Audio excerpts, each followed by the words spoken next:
हरिकेश हलचल बेलखरा रोड की धरती से हाथ जोड़ के हृदय से प्रणाम करते बानी।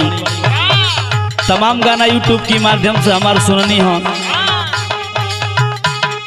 वो सही रहो लोग के बीच में 2020 में नया धमाका धोबियो गाना भेज रहल बानी। आशा ना बल्कि पूर्ण विश्वास बा कि रउआ लोग के जरूर पसंद आई। अमर भैया लागे ले डरिया कैसे चलो बेसे जरिया पपिया बहाल मरे लागे ले डरिया कैसे चलो बेसे जरिया पपिया बहाल मरे भेजलस गावा नावा के दिन पपिया बहाल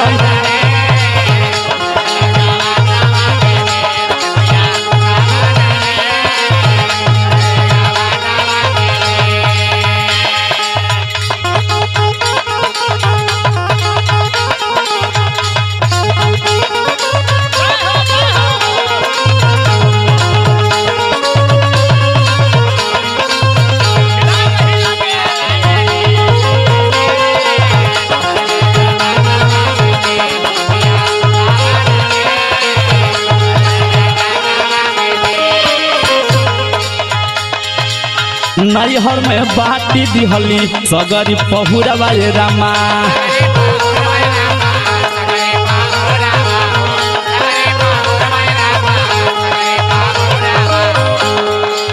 पिया घरे जइबे लेके कौन सहुरवा रामा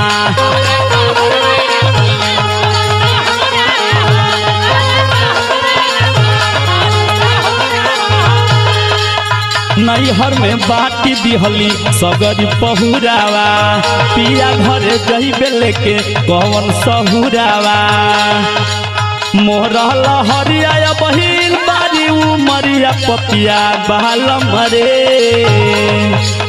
मारे हरिया बहिन बारी उमरिया पपिया बहाल मरे भेजलस गावा नावा के दिन पपिया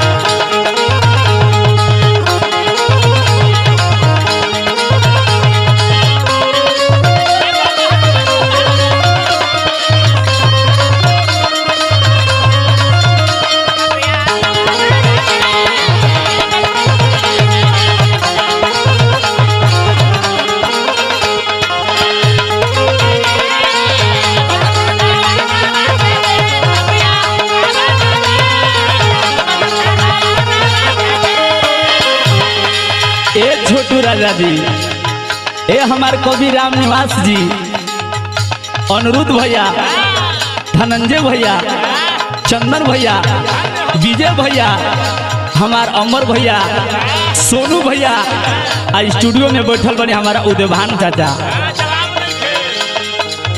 मन गमगीन होता छूटे ले रोआई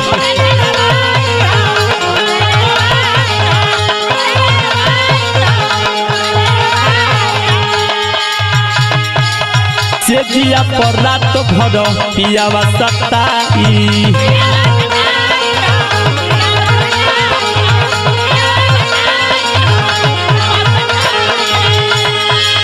मन गमगीन होता छूटल रोआई से जिया पर रात भर पियावा सताई नैहर भूलत नइखे हमके संवरिया पपिया बहाल मरे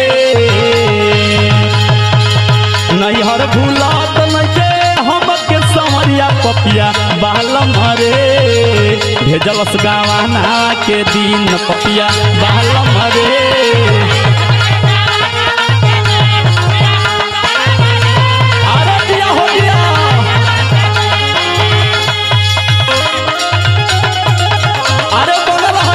भैया अमर भैया बारह धनंजय धड़कन जी रउआ बोलो भैया छोटू राजा जी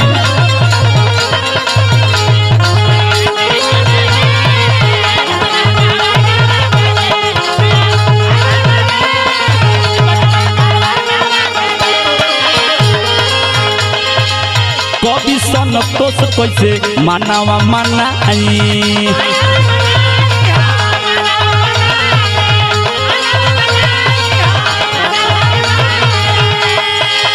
कौन बहाना अपना पिया से बनाई।